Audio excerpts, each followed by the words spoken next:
Well, thank you, Tim, for that very emotional presentation. I think we really got the idea and we know the challenge now, but we also see the chances that we have if we deal with inclusion.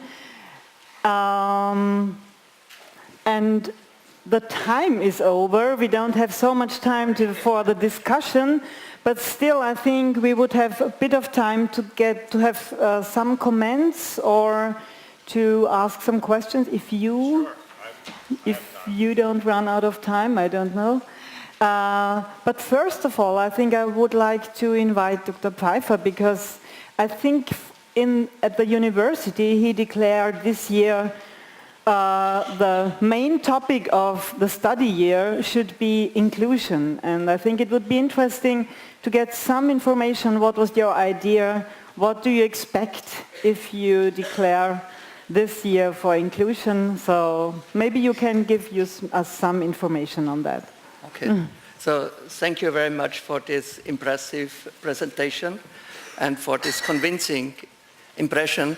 And in analogy to the saying of President Kennedy, we always ask ourselves, what can we do for our students? And we want to encourage our students to think, what can they do for the society? And that's a big challenge. How can they contribute, and how can we contribute to the quality of life of all people around us?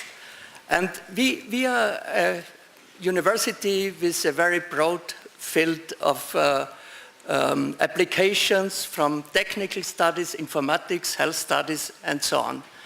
And after this discussion, especially with Mr. Angelini and with Barbara Gödel-Bura, we had the idea to do something with our students in these directions.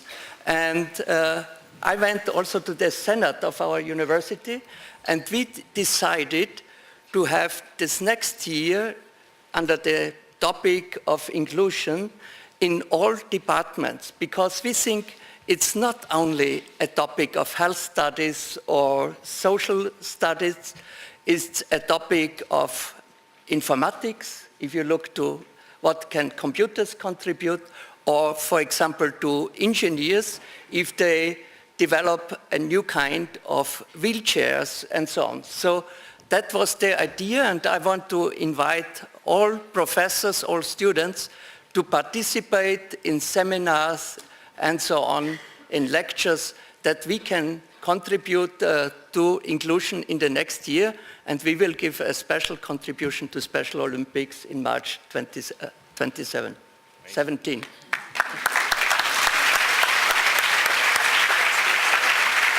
I don't know. Time? Are there some questions you want to ask? Is there anybody who has an urgent question to Timothy Shriver? I'll give you a bit of time.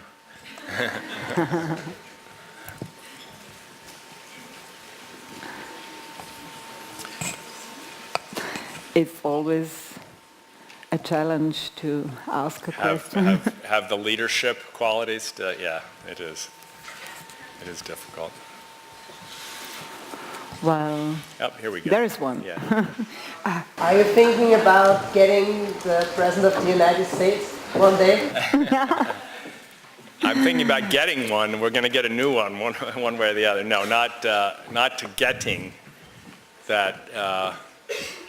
No, I'm not in politics, if that's your question.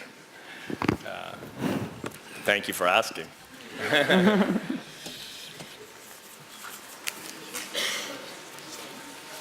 Anybody feel that you're, maybe before this, do you feel like you've had some exposure to whatever your field is, whatever your discipline is, to the issues that would face a person with an intellectual disability? How many people feel they have had exposure? So a good percentage, maybe 15, 20%. And the rest feel like you haven't yet learned anything about this population or haven't yet encountered these issues. How many Could I ask, if we put you on the spot, how many plan to come to or volunteer at or in some way be involved in the games next March?